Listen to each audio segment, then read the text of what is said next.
kid. Come on and give me it. Don't give me counterfeit, no, give me the good shit.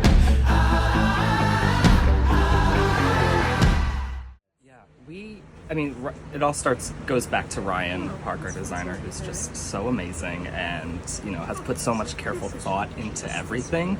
The jewelry on the outside of the outfits is a great example. We were thinking a lot about flying and safety, so all the things that were required in regards to being 30 feet up in the air and what's, how scary that can be for them. And then a lot of them have this free fall that they make during the trestle fall at the end of Act 1. So, but then in the lair where they're hanging upside down, I turned to Val. I'm like, how exactly are they hanging there? Yeah. So we really wanted to make sure that there were no loose bits or things that could puncture them or pierce them. So really everything is nailed down, epoxied down, and affixed to the outside, so you could still see that there's decoration and something happening there, but still safe and practical. How influenced were you by the movie versus coming up with other different looks? Yeah, hand in hand. I think Ryan took a lot of inspiration from the movie and knew that there was a cult following that needed to be represented. I think he did great moments like the sax guy, obviously, but we were playing with this idea that the vampires were, set from different periods. So Ali kind of has this older Victorian kind of style duster coat, long coat that feels older, but Marco has this more 70s kind of vibe, and Dwayne has this more younger, early... Great studded leather jacket, by the way. Downtown Search and Destroy. I would have killed for one of those. I would have killed Pure for vintage. One of those. So each of them were kind of set in these different periods, but that really started from a conversation that we had with Ali about setting them in their own worlds, and then he kind of collected these people over time, so you get a little tidbit of time passing. It's not just all of them in one singular 80s silhouette, So many things, right? Like when we were talking about the superhero number earlier and how it's such a surprise to the show. I think something that a lot of people don't recognize and is a large part of my responsibility is actually documenting what it is that we have. Now we have this show, but how do we make it last? How do we make it repeatable, essentially, right? Like if there's going to be a national tour that's coming. So all of the things that we built and found and created need to be documented for prosperity purposes, for wardrobe purposes, so that they're able to replicate and find these things if they break in the middle of the show and we're not here. But so these are some of our swatches for that superhero number, and you can see just the quantity of fabrics for maybe 8 or 9 people in one number. So imagine this times an entire Broadway show. It's like this was 3 minutes of the show, and there's still 2.5 hours left to see. How many costumes did you guys have to build overall? I think built overall was maybe over 100, 150, and in total there's maybe about 300, 350 costumes in the show. It's a mix of, we didn't want everything to be built. We wanted there to be some vintage, something that felt authentic and kind of gritty. And that's what you see on stage, but then we also have first covers, second covers, understudies, swings, a plethora of very talented people waiting in the wings at any moment to go on stage. So each of them needs to have their own track of things. So though you may see this large quantity of clothes on stage, know that it's actually tripled backstage, which is really, I can show you some of the racks upstairs as well. I just want to touch his trousers because these are so great. So we had these made. I figured you did. The colors were just too good. But and then the interesting thing about doing it, we had no out of town when we did this, which is essentially we didn't do it before we got to Broadway, so there were a lot of things that we discovered for the first time. For both of these pants, coincidentally, Benjamin, who plays Sam the little boy wearing them, he kneels down a lot. He kneels down with his choreography, and what we learned was the corduroy is very fragile, and so it was wearing through the knees. When we made the first pair, they were unlined. The second pair, we had lined. Got it. A little bit more protection. Yes. Like Ali's jacket, and here you can see us beginning to rig things down. Yeah, it's great. I loved the fact that his stuff was He had great stuff. And lines, another yeah, like nice. little secret thing that we'll do is Ali wears this with just a tank, but we don't have any sweat guards or anything because it's a tank top. So we actually added, in the case that an understudy has to go on last minute or something, a detachable lining Nice. that can interesting. come out and actually be laundered so that no skin on skin is actually Interesting. happening. Is this by Arel? Is that what I saw? This one's from Arel, Arel, yeah. The vampire scene, Uh-huh. right? One of the fabulous Larry Verba, who Oh my came out God. of retirement for us. Who's Larry Verba? He is a incredible Legend. legend jewelry maker, craftsman. Had handmade in 18 karat golds all of these. I'm gonna cry. It was very emotional for us too. I love Larry, and you got him to come out of retirement for this. But wait, you have Yeah. to tell me why it's So- legendary so that I know. He is. I mean, he's. My sister's crying right now.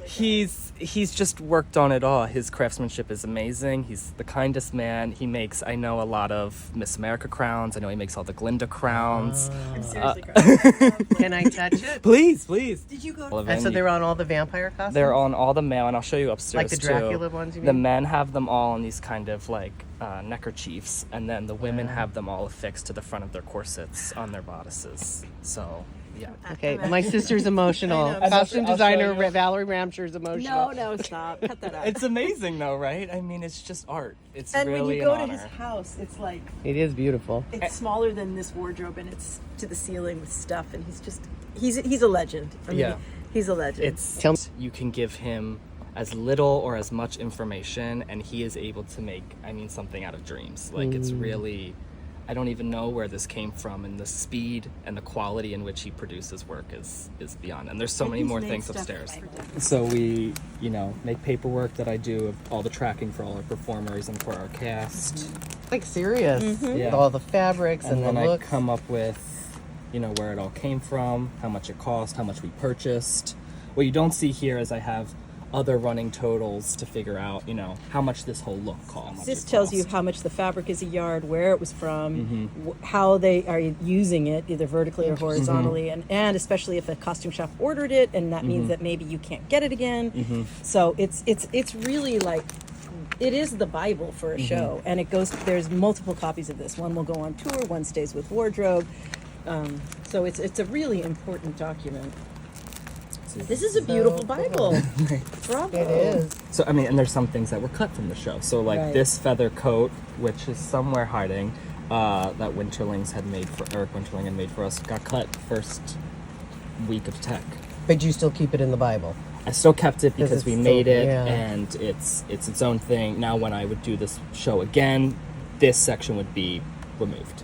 But for paperwork purposes, I mean, the rest of this look, the jacket underneath, the pants, the boots, that was all still created. So we had actually bought a pair from Pleasers that were patent leather, and then had studded cuffs from Funky Town on St. Mark's stitched to the Onto the front boot. so we could That's achieve great. this look, and Oh, it could still cool. be quick riggable. That's great. essentially. Human hair like in Hedwig? Yeah, because he made This our is coat. human hair? Did he? He made our coat. Yeah. We are in Ollie's dressing room. Okay, just little behind the scenes, guys. You can see some of the. This is Winterlings that we then had. There's an art to distressing and painting as Yeah. well. One of our painters, Danny Logan, did a lot of these kind of weathering techniques that you can see on all of them. Here's that. Oh, God, That's a look how great one. beautiful that is. Yeah, that's really beautiful. Is this human hair right here? I think that's what emu or what, not emu. Yak. Yak. That's what it is. See, that's what I would have thought that red coat was. Here's those boots I was talking how about great, yeah. that we just had rigged. They And they're look actually great on stage, snappable. too. Yeah, And then we had it all painted down. that's great. We had another thing for flying is we have all these spikes and scary things that we don't want to have up in the air. So we had actually had one of our artisans, his name's Mio, which is such an honor to work with Mio. Neo's a legend too. We had purchased some of these bracelets, purchased the gloves, and then he had 3D print these malleable spikes. So when he's up look in at the that. air, it's actually not pointy at all. It's it rubber. looks Yeah. it looks like No, it would hurt, does. but it's actually completely soft to the touch. That's so interesting. Wow, you've had everybody working on this. That's so great. It was really, I mean, It's exciting. yeah, these keys that Ali wears, that's, you know, the crazy thing about it is, you know, it's on like the posters and everything. It's on the front of our marquee. It's on his signs right there. But the keys itself are from my parents' basement. That's a pretty cool basement. In New Jersey. In New Jersey. So they're really stoked that their stuff is on is on the boards now. That's great. And yeah, you can see we do have cool. moments when for press or for photos when we want to have real looking ones, Yeah. we have real ones That as he well. can slip on. That he can slip on. You just have to think of everything, right?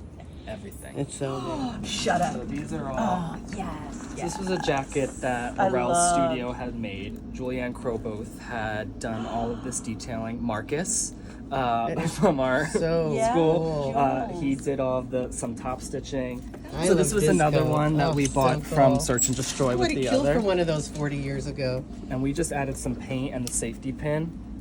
But the That's studding. gorgeous. That is This looked gorgeous. amazing on him too. Yeah, that Mio. looked really great. Mio again had 3D printed the rib cage on the back that Jules then stitched on, and she did all this hand painting Wow. and hand molding of the skulls. That I mean, looks it really great. is divine. Yeah, Really that's beautiful. amazing. Vampire dressing room. Here we are. Vampire room. Vampire room. Yeah, beautiful I mean, stuff. These pants Ryan designed Yeah, her loved those. with the pony hair for Dean.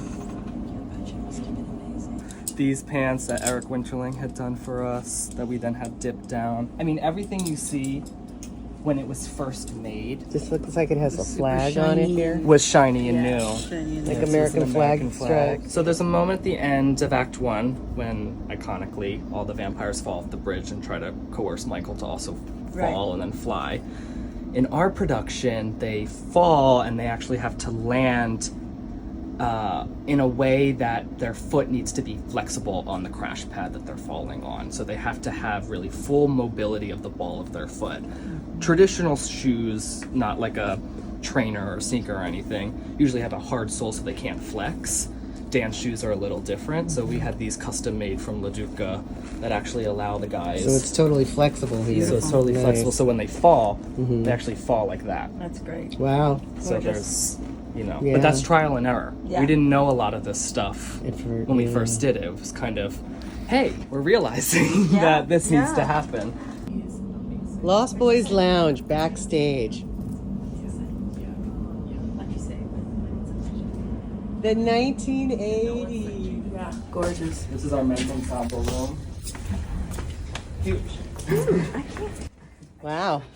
These are huge dressing rooms. Yeah. So this was a tattoo shirt that Ryan had wanted him to be covered in tattoos that Jules Croboth, once again, David Dalrymple made the shirt for us. Great. And then Jules had hand painted all of this herself. You know, it looked really. We were sitting pretty close, and it didn't look like a shirt. Yeah. Yeah, it It didn't. looked really good. And we kind of did the thing where, we pipe the edges and then he has cuffs and Yeah. his neckline is edged and he has necklaces on so it looks like it's all Yeah, a it looked necklace and good. a cuff kind of thing. Yeah, it looked really good. That's also Ryan and made from hair and chains and keys and rags and buckles beautiful and stuff up everything. close. Yeah, I mean, they're really really, beautiful. the attention to detail is really sublime.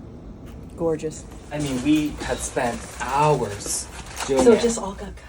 It's in it for that one bit Oh, wow. now. But, I mean, they were in the show a lot more. They started out in the aisles. When you walked in, they were originally in the aisles. Gorgeous. So these are all things that we had, Gorgeous. put on there and then distressed over Look at top. them. Oh, yeah. Gorgeous. This Nice. was like, our idea was he was maybe a World War II like aviator pilot, parachute pilot. I see. So everybody. Everyone kind of had their own unique. History. Yeah. The hair. This it's one's one of my hysterical. favorites. The painting on it is just really great. So it's painted leather.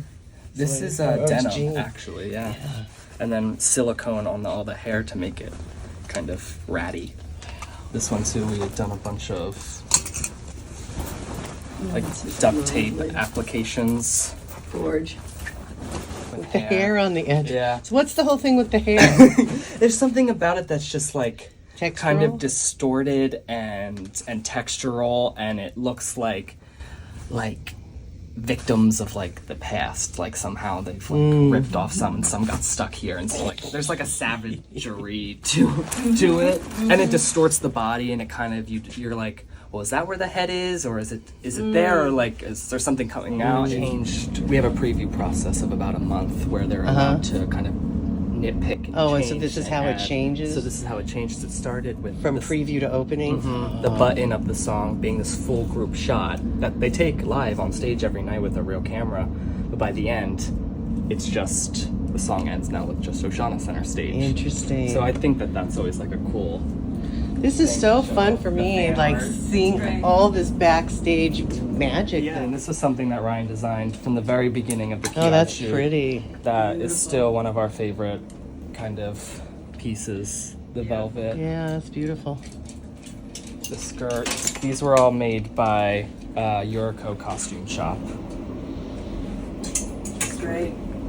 And then Danny Logan, our fabulous painter, had gone in and, you know, custom airbrushed it all, so it didn't feel so happy. It had a more of a life to it. I don't even know. She wears this at the end of Act 1. She's actually up in East Jabib. Okay. She's up in the rafters, Okay. screaming her face off. It's Okay. beautiful. Michael, what's your favorite part of your job? Oh, my favorite? I think What's your favorite part? I like working with the people, I think that theater is so, you get a lot of different walks of life all around, and for everybody to come in to one space and to work really, really hard to create one product, and end up with one product is an amazing opportunity and experience. On this show is great. There was so many young people that were new to Broadway or were my age that I could work alongside with and feel like I was really creating amazing art with like my peers, which is such an honor. So that was a real like joyous moment. And I think working with the makers, I mean, these were people that I had grown up with, like studying since I was like a child. So to be in those spaces and to watch as they work and to learn from them just in those moments and to talk and see how the sauce actually gets made is like, I can't even explain the honor that it is. It's just such a joy and such a thrill, and I feel so blessed to be able to watch as like artisans like Oh my god, I do love all that. these Oh my like God, I love safety pin that. things. Look at that. And like, I mean, this kind of crap is my favorite. Like just random buttons. Who wore it? This was Jennifer, who played one of the frogs. Oh. Actually, in the beginning, she was doubles. adorable. So cute. She doubles as like a nighttime local, basically. Oh, okay. So this was her nighttime local look. But I love this kind of stuff, like these buttons that all have, you know, meaning. Like this is like a velvet button with an eyeball on it. Love it. With chains and the safety pin wings. Another theater thing is that, you know, we'll glue down all the safety pins so no one gets stabbed, but also sometimes we'll have You to have add mesh over some it, mesh yeah. or netting over it so that we actually keep everyone Nice. really safe and, you know, contained. I mean, this came from downtown, and then this was a patch that randomly was sitting in my bedside drawer my whole childhood that I just like grabbed one time when I was home for Christmas and showed it to Ryan, and he slammed it on here, and now it's outside the building, you know. Valerie did catch one thing in one of the boardwalk scenes, that the cash register has a Santa Cruz sticker on it. Our props designer, Ray Wetmore, is brilliant. I mean, It's like an inside They were joke good. for They people were who don't know. I have to show you. If you have enough time, Yeah. I have to show you backstage. Like, I would. I know. So imagine walking through here. Wait, what are we looking at right So now? what we're looking at is the underbelly of the stage right now. These are the hydraulics. Look up. These are the hydraulics to the stage. When the band rises, this is actually where they'll load. And we have a couple different. There's this one here. There's a The small band one. meaning the vampire band. Yeah. Okay. Yeah. There's a small one here when Paul dies at the when Max dies at the very end. He shoots down through this one. There's another one here. Our whole entire pit is an elevator, which is a separate room. So right this there. is below the stage. Correct. Yeah. This is some of the. This Is what we were all screaming about. Don't drink. Yeah. And this is what I was talking about, the detail. Yeah. I mean, Right. it's so all of the comics, the squirrel humping. Oh yeah, this is the comic book store. This is the comic book store. Yeah. We're in props right now, people. Yeah. Our prop designer, Just so that you Ray, know. is amazing. His team Avocado is green props. that's great. I mean, there's a fridge somewhere that is a real vintage fridge. This is like what? I couldn't even tell you what that does. Shit that flies. Shit This that is shit that flies. Look at that. That is That's above my pay insane. grade. That one. Right, I see a You have to comic be book store. Unionton to understand Yeah. that. All right, we're going up don't to want me level. touching that. We're going up to the first level. Little cross-departmental, a 3D printed little name tag of that exact thing. Oh, that's great. So it's a mix of our logo, their logo. God, we're on the stage. We're on the stage, people. We're on the stage. It's a little dark, but we're on the stage. Yeah. There's crap everywhere. Okay, this is backstage. Michael is taking us onto the stage. You can see like all the cutouts. Here's where Max dies at the very end. God, you guys, here's the Palace Theater from the stage. This is Jana. Yeah, so these are, you can see actually cut out where the elevators are. Here's one. No, so this was the elevator when they shoot down? When they shoot down. Here's one. I think it's like, this is one too. On this whole a big platform? hole. Yeah. This is another hole. It's a small stage. Well, if yeah, I mean, the And so set much is happening. so massive. It's deep, yeah. Another great detail is they actually wrapped the back wall of the palace Oh, that's in a mural. Oh, that's great. Oh, yeah. Great. So it's It's deep, but it's not as big as you think it's going to Right. be, considering how It's much is up and down. There's so much happening, yeah. I mean, there are 3 floors, and then the Emerson House actually comes down from up there. And there's the trellis. And there's the trellis. This Yeah. is David Coins. This is Dane Lafferty.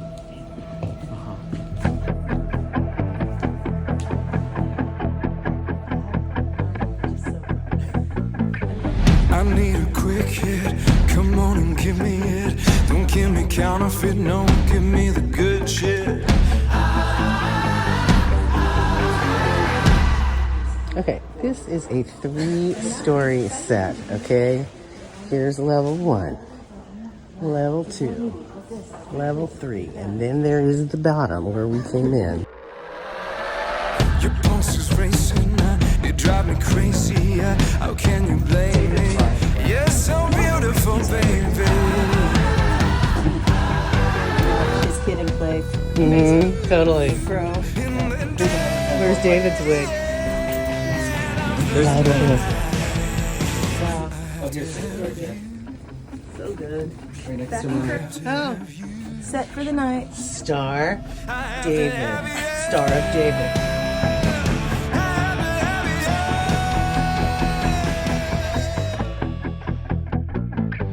I need a quick hit. Come on and give me it. Don't give me counterfeit, no, give me the